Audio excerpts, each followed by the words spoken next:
Hello, this is the RPG Pundit, the final boss, and internet shitlords. And before I say anything else, I want to mention, because I don't know how many people know about this yet. I'm not sure if they've advertised it yet, but today probably, but by the time this video comes out, so that is to say on Wednesday at, I believe it's 7 p.m. Eastern, I'm going to be guest starring on Diversity and Dragons channel. That was something that had already been planned several weeks ago, before it was announced that Diversity and Dragons is going to be the new co-host for Inappropriate Characters. But I guess now that he is going to be the new co-host, that makes it all the more relevant for me to guest star on there. So keep your eyes open. That is Wednesday at I think it's 8 p.m. Eastern, or 7 p.m. Eastern, if I'm not mistaken. So check it out. I'll do a community post about it later. But okay, I wanted to talk today about something that I'd already covered once before, which is I did a video a while back talking about paid reviews and my very low opinion of those, and especially the fact that there's that sometimes it's being done in ways that doesn't immediately become obvious, And since that time, not too long ago, but a little while ago, I was meaning to do this video for a while, but then other topics kind of got in the way. I was given a tip-off, and I always appreciate it when fans send me a tip-off of some story that they think I'd be interested in covering. So thank you to the person who sent me that. Of a Discord channel. Now, I'm not very active on Discord. I mean, I've got the app, but I hardly ever use it. It's just not my style. But there was a Discord channel where there's a large number of RPG publishers and writers and stuff like that. And this Discord channel had a section of people calling for reviews or looking for reviews. And some of these were posted in a way that didn't indicate any kind of remuneration, that were just kind of the standard situation of, either sending the reviewer a PDF or a physical copy of the book and expecting that the reviewer would then do typically these days, a video review of the product.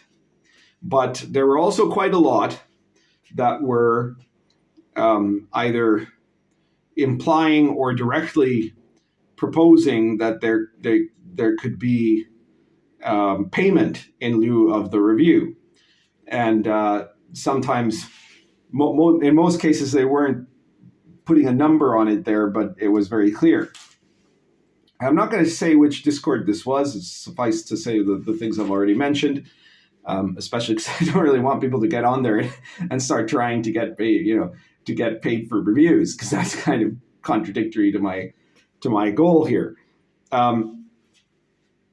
Essentially, this kind of confirms the fact that I think that I was right in thinking that this is a problem, because as soon as you're being paid for the review, that very much changes what you're doing, right? You're not really doing a critical review. And now you might not just be doing an ad, right? But there's inevitably going to be this implication, especially if you're someone who's going to be looking to do a lot of paid reviews. Your reviews had better be positive, right? Because otherwise people probably won't want to give you however much money they give you to do a review if you're going to say that the product is bad, right? So this is an issue, especially because I'm guessing some of these you don't really know, at the video stage that it's been paid for, So I think that this is something that hobby-wise people need to take a stand on. You guys know, at least if this is the first video you've been watching, well, great, thank you for joining us, and check out the rest of my videos and subscribe if you like the cut of my jib, and check out my different playlists. One of those playlists is the reviews playlist. And so I've done tons and tons of reviews here. And before I was on YouTube, I had a blog, and I did tons and tons of reviews on that blog, most of which are archived in the RPG site, in the reviews section of the RPG site.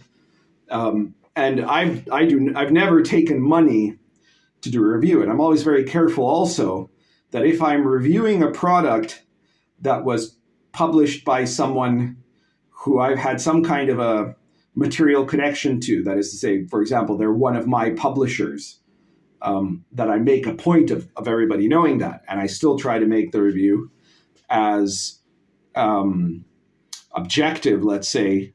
That's not quite the right word, but that I tried to make it as unbiased as possible. And I think in a lot of cases, you'll see that I could be doing reviews for publishers that have published me, or for people who are friends of mine, and still be able to be adequately critical.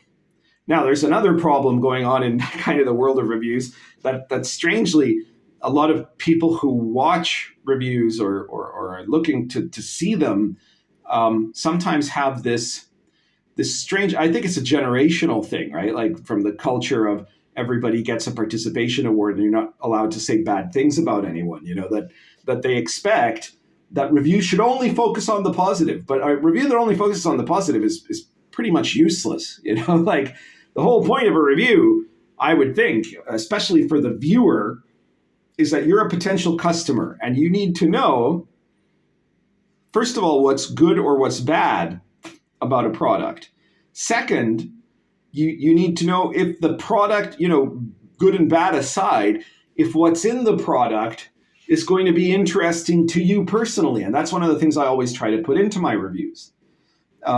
So that's something that it's a different issue, but since we're on the topic again, I'll repeat that again, right? That I think a good reviewer is going to try to make an honest assessment of, first of all, who is the product for, who will like the product, and who wouldn't like the product, and why.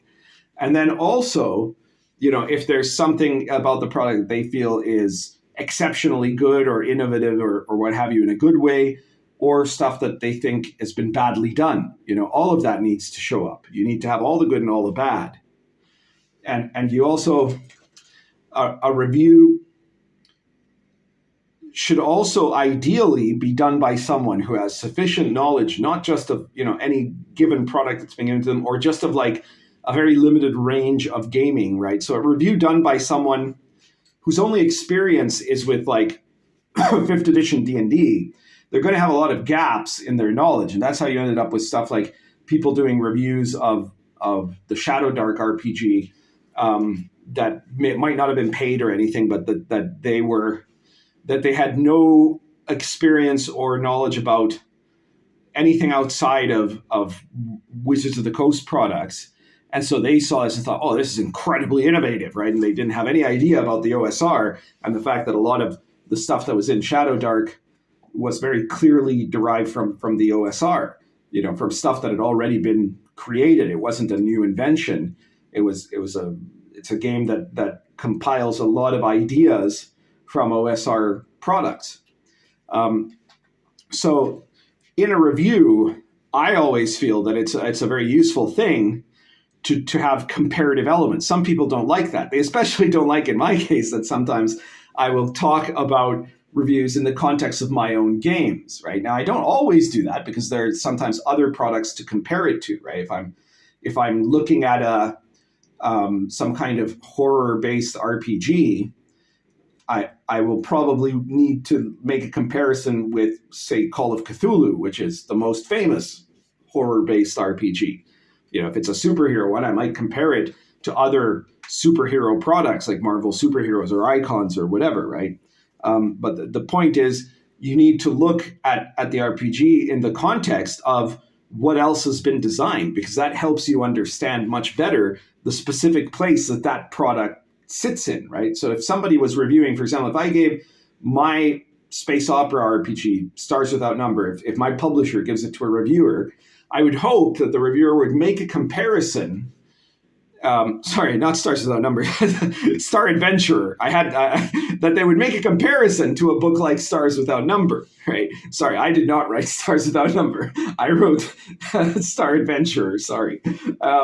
So if they look at the two of them, they can compare that, right? Or Machinations of the Space Princess, or compare it to the Star Wars D20 RPG or the original D6 Star Wars RPG or other science fiction books, Traveler or whatever, right? Because then you end up understanding the context. Like, is this book, does it have something these other ones don't? Or does it have is its take different from these other takes, and in which way, right? Like, is the book more, is the book less realistic, let's say, than Traveler would be?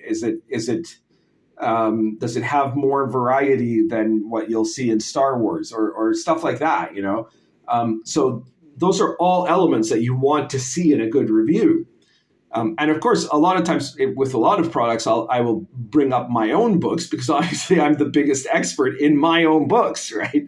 Now you can say, oh, it's just advertising. He's doing advertising for his own books and the reviews. Well, if you haven't noticed, I'm always advertising my books. So that's fine, But the part that pisses me off is when there's certain people that suggest, that the RPG pundit is actually using the review to say that his own book is better. That's not usually what I'm doing there. I'm usually making comparisons to things from my books versus the other ones. And there's lots of times I say, well, this is something really interesting, and it would go well with Lion and Dragon or with The Invisible College or whatever, right?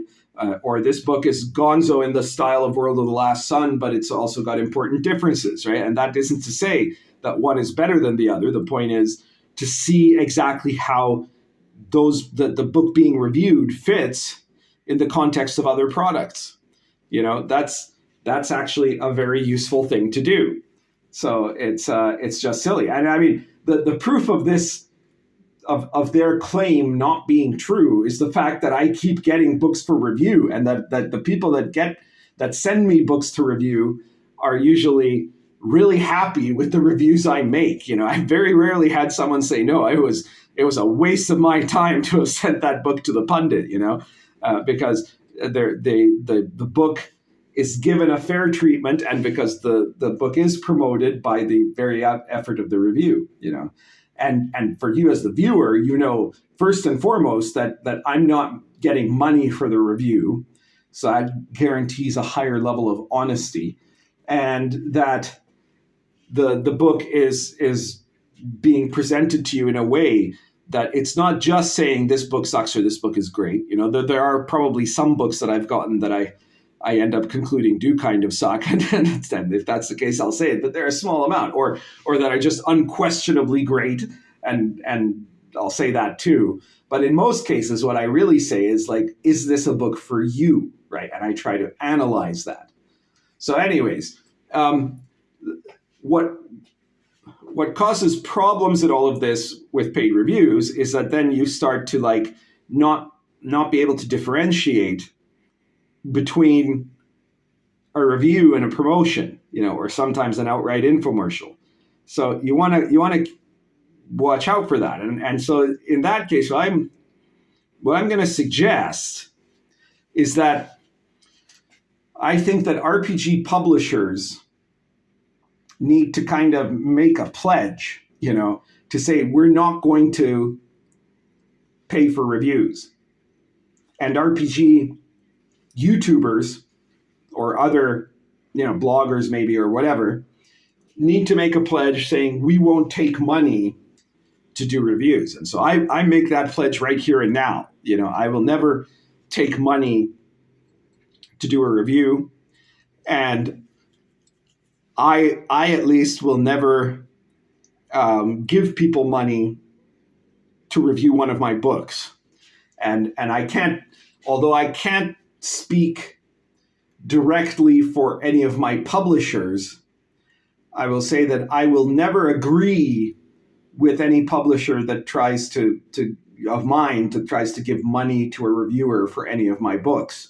And as far as I know, there's never been a publisher of any of my books who has given money to do a review. If any of them ever did, they did it without telling me, but I don't think that's true. I think, all my publishers, I think, would probably know where I would fall on that subject. They certainly will now. And I don't think they do that. And I've never had one even suggest doing that. So that's the thing, and I think that in order to make sure that there is an ethical hobby, ethics in game reviewing is what we need here, right?